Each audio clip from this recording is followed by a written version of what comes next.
What's good, YouTube? It's your boy JB, Mr. Mason Man, Mr. 504, here to welcome y'all back to the showroom. Today, got a special unboxing for y'all. But I'm gonna just tell y'all right now, I already unboxed it because I was too excited about it. But let's get into it. Bam!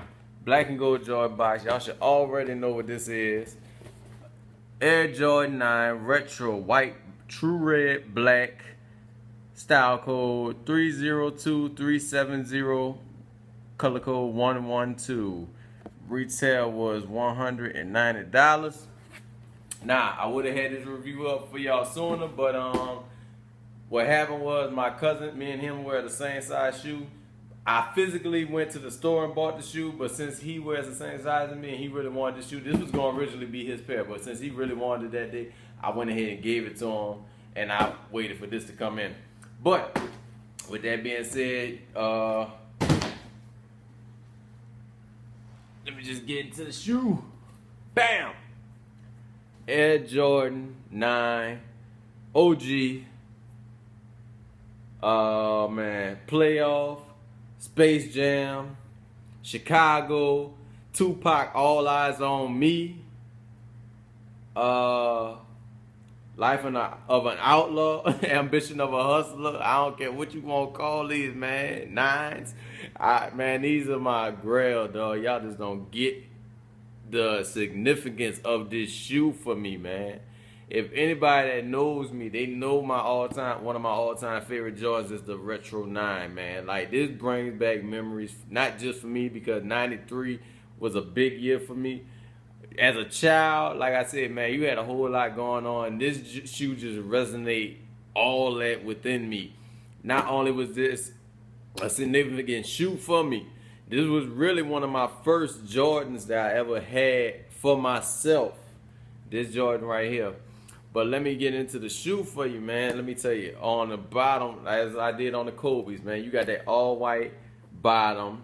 You got the red Jumpman. You got the 2-3 right in the back. You got the 94. You got the Japanese Kinjin and also Chinese scrolling right there. You also have the depiction of Jordan's characteristic going down the side panel on this shoe. You also have different set of words going on in this shoe as well. Same on both shoes. Get to the left, get to the right one. As you can see, we got a black Phylon missile going right there. You got the red Jumpman right here, also right there, accompanied with the white background. You got this suede pattern going around, and as you can see on there, it does have that beautiful speckling on there, just like the original 93 pair has. On the back, you got the 2-3, you got the red globe Jumpman right there. Also, you have the black pull tab, and also the cream of the crop right here. You have that Nike Air on the inside of the shoe. You have that Huarache booty. Also, right here on the upper, you have that white synthetic leather. It's a synthetic. To me, it's a synthetic leather, but some people say full grain. I feel like this is a synthetic leather right there. As you can see, it's real nice though. It's a nice synthetic. You got these are actually different type of this is a different type of speed lace rope. I can't remember the actual OG pairs had this. It probably did though, because the new ropes are kind of different from this one. This one's actually a hint thicker than that. As you can see, you got this cloth, the cloth lining going all the way up the tongue. You also have the mesh accompanied by that. You have the red Air Jordan backing right there with the nylon top of the tongue. And as you can see right here, you got the sizing tag with the production dates on there if you want to pause and read that. Now, let me get into the story behind this shoe. This is a Tinker Hatfield shoe. This shoe is really the first shoe that appeared in Space Jam as both a cleat and as a basketball shoe. Because in the beginning of the movie, this was the shoe Jordan wore when he was playing for the Birmingham Barons during his baseball days. Also, this is the shoe that he practices in the movie Space Jam. And Bugs and Daffy, this is a shoe that Bugs and Daffy took from his house when they went to go get all his gear. Now another thing, this shoe is also one of the few Jordans that Jordan did not wear during his tenure as a player. He was retired at the time, but this shoe is on his statue, which is outside in Chicago, outside the arena in Chicago. Another thing about this shoe, man, like I said, this shoe just resonates a whole bunch of memories for me personally because, like I said, this is my all-time favorite Jordan model, colorway, whatever you want to say.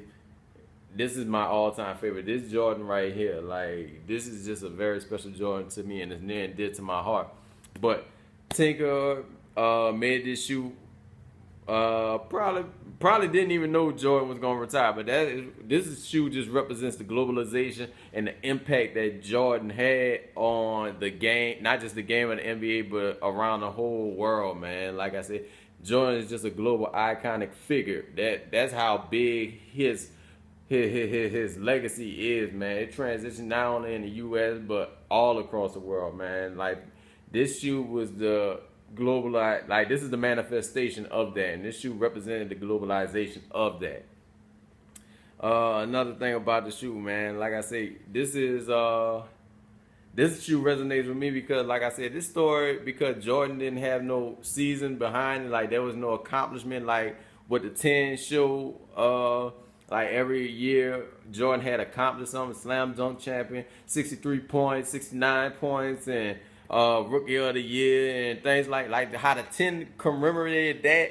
This shoe has none of that to go with it. Like there's no accomplishment to really go with that, with this shoe, other than like you being a player, whether you play ball or whatever you want to do, you could resonate with this shoe. You could be the one that had won a champion. Like that's why I resonate with this shoe.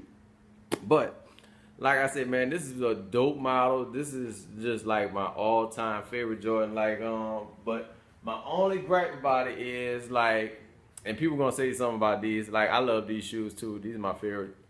Like, these are becoming my favorite too. Also, like I said, I love the nines. Like any iteration of them. But the thing about this shoe, like I wish Nike would have just kept it all the way OG with everybody. Now, as you can see right here on this pair, you got the back Jumpman facing back here, and you also had the Jumpman facing toward the front. Really, on the left shoe, the Jumpman is really supposed to be facing the front, like on the OG pair. All my early 2000 pair, they were facing the front. Like if they really wanted to stick to the plan, they should just went ahead and put both of the Jumpmans. Put both of them facing the front. Like they kind of played us a little bit with that, but I mean it's nothing major. Like I said, I guess they don't want disrespect none of the old heads who still got their 93 pairs. But like I said, man, I have no problem with this shoe. Excellent quality, excellent craftsmanship. No major glue stains. I don't really see none at all on this. Like they actually took their time out with this. But I see a few pairs still floating in some stores. Like I went to the store today, I seen a pair on display, but I didn't see it. But they got pairs around. So if you really want to get this shoe, I hope that my review helped you out with that whole debating on whether you want to get it. I know a whole bunch of people are saving out for the Space Jams and the Yeezys in 2 weeks, and probably those Special Force Air Force Ones too, which I'm also going to be attempting to get as well. But like I said, man, I just had to have this, and I just really love this shoe. Y'all just don't understand. Like I get a sense of excitement when I see this shoe, man, because a whole lot of stuff went down in '93. Like if you're around that time, you'll know, man. Like me being the person I am, like I said, man, a whole bunch of things happened. You just don't understand. You go look up '93 and see how many events took place just that year. That was just a beautiful time of life for anyone. I'm gonna just be real with you. That was just beautiful. It was just beautiful back then. Whether you were rich, poor, whatever, it was beautiful back then, man. Excuse me. Oh man. But yeah, like I said, man, the Air Jordan 9, Chicago playoff, Space Jam front. Oh man, the back side, medial. Like I said, man, this is a beautiful shoe, man. But all I can say is, man, just stay tuned to my channel, man. Like, comment, and subscribe, share. Stay up with me on my social media platforms. I'll leave a link in the description below for all those. And also, man, stick to pay close attention to my channel because I got something special for the upcoming Space Jam 11 release. I got something very, very special on there, man. Like I said, I'm gonna give y'all a full in-depth video pertaining just for that release. But like I said, man, stay true, stay fly, stay blessed, and I will be catching y'all in the next video. And I'm JC Baby, and I'm out. You did.